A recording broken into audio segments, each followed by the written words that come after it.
Hey guys, I'm back with another book video. This one is being filmed in my bathroom. It's currently, I don't know what time, after 7 sometime. I hope not 8 o'clock because, or no, sorry, This comes on at 9 o'clock and I'm rambling, my bad. So this video is going to be in October TBR. I have six books, 5 books and a novella that I want to read for the month of October. I do have a couple of events and work functions that I have to attend, as well as a Halloween party, so I'm kind of hoping to get everything read and be able to have a completed list come the end of the month for October wrap-up. The first book I'm going to show you for my TBR, you guys saw this in the September Reads video. I did, however, finish the Mr. Miracle portion, got to the end, and found out that there is a short novella by Christine Skye called The Bride Who Wore Mistletoe, 160 pages or so. It basically follows a bridal shop owner in England who meets a guy who's kind of mysterious, and they're meshed up right now. I'm kind of in the middle of reading it.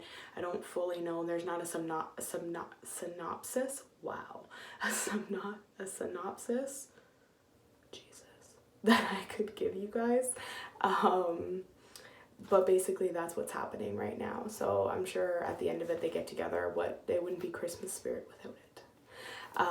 So that's fine. So the next book in my TBR is Debbie Macomber's Hannas List. I'll just give you a quick read through. It says, on the anniversary of his beloved wife's death, Dr. Michael Everett receives a letter Hannah had written him.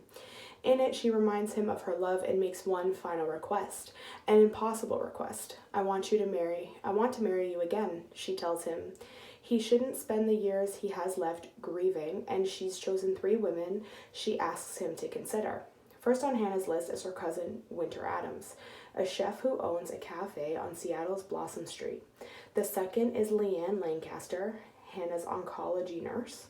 Michael knows them both, but the third name is one he's not familiar with.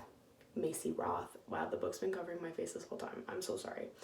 During the months that follow, he spends time with these 3 women, learning more about each of them and about himself, learning what Hannah already knew. He's a man who needs the completeness only love can offer, and Hannah's List leads him to the women who can help him find it. So I picked this up at Value Village, probably for $5. Actually, no, this is a Harley Quinn, and I'm in Ontario. And the Harley Quinn novels at Value Village are 99 cents. So I really couldn't go wrong. Debbie Macomber is pretty much like Susan Mallery. So this is what is next. The third book is another Debbie Macomber novel called Looking for a Hero, Marriage Wanted. As I'm going to read you guys the back, obviously, if you didn't realize what I was doing. As far as Nash Davenport's concerned, marriage isn't shelter from the storm. It is the storm. He's a divorce attorney himself, who believe no married couple can live up to their wedding vows. Savannah Charles, however, believes in the value and the values of marriage. She's a wedding planner who finds herself saying yes when Nash unexpectedly proposes, even though it's strictly a business proposal. And then there's a second story in here, which I didn't realize. I wonder if it just follows the second story or if it's like a whole second book. I guess we're gonna find out. It says, my hero, would-be romance writer Bailey York has already failed twice at love. She thinks men are wonderful to read and write about, but that's it, which is probably why she has such a difficulty creating a hero for her novel. What she needs is a real-life example. She finds one in Parker Davidson. He's everything a hero should be: compelling, attractive, forceful, and determined, yet capable of tenderness. A man of substance, Parker is perfect as Bailey's inspiration, but he wants to be the hero in her life, not just her book. So this one should be super good. I love little romance novels. I love the W Network's Hallmark movies. I love.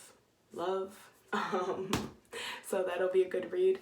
All of my books, I have a main bookshelf, and then I have 2 sets of cubbies, like the 9 cubbies. So all of the Debbie Macomber books are what was left reading in that cubby. So I'm slowly trying to like finish reading each cubby, and the shelf that I have, the bookcase that I have, all of the shelves are basically almost completed with the exception of Susan Mallery's shelf and my Chicken Soup for the Soul shelf. But anyways, back on to TBR, that's not important. I have the Red Hats Club. This is about 5 women.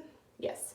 5 women who've been best friends for 30 years since high school. When they get a chance, they don their red hats and purple suits and they head out for some fun, racy jokes, iced tea, chicken salads, baskets of sweet rolls, and the latest gossip. However, one of them discovers that her husband has a mistress and has bought an uptown condo using their retirement fund, and the red hats all come out and they about to hang him with his own rope, as the synopsis says. So I'm really curious to find out how that all plays out and what happens. I've had this book for a while. I picked it up at Value Village in one of my thrifting finds, and I'm really curious to read it. The next one is the Red Hats Club Ride Again, Haywood Smith. This is the second one. I haven't really read the back of this one. I'm kind of I was intrigued by the first one. I'm going to give this one a shot without really knowing what the story is going to be about. But if it's anything like what the back sounds like on the first one, I'm sure it's going to be fantastic. Finally, my last book I have here is Susan Mallery's The Girls of Mischief Bay. This follows 3 different girls and their ups and downs. Nicole Lord wants to be a good wife, but there's a difference between being supportive and supporting her husband, who quit his job to write a screenplay she's never seen. He won't even help take care of their son, leaving Nicole to run the house and work full-time. And then the second story it follows is sacrificing a personal life for her career is how Shannon Rigg became VP at her firm. But she wonders now whether she made the right choice. An exciting new relationship with a great guy convinces her that it might not be too late until he drops a bombshell that has her questioning whether she really can have it all. And the last story in it is, although Pam Eland adores her husband, she feels restless. Now that the kids are grown, finding sexy new ways to surprise him brings the heat and humor back to their marriage. And when unexpected change turns her life upside down, she'll have to redefine herself again. So it's another one, Susan Mallery. I've said it once, I'll say it again, I'll probably say it in a future video, is my favorite. She's the main reason why I go thrifting. The first place I head to is the romance section to see if I can get any more of her books. I have quite a few already. I've gotten my mom into reading them. She loves her too. But Susan Mallery is a great author if romance is what you're looking for. So that is it for this October TBR. I'm going to go read some of my novella, wait for This Is Us to come on, maybe wash my makeup off that I just did for this video. I blinked and messed up my eyeliner on this eye and I could not be bothered at this point. I was like, whatever, it's fine. It doesn't look that terrible. My eyeshadow looks pretty good though. Maybe a Halloween makeup look. I'm thinking of going as a fairy. What's in your guys' October TBR? And what are you going for? What are you going to be for Halloween? Comment down below, guys.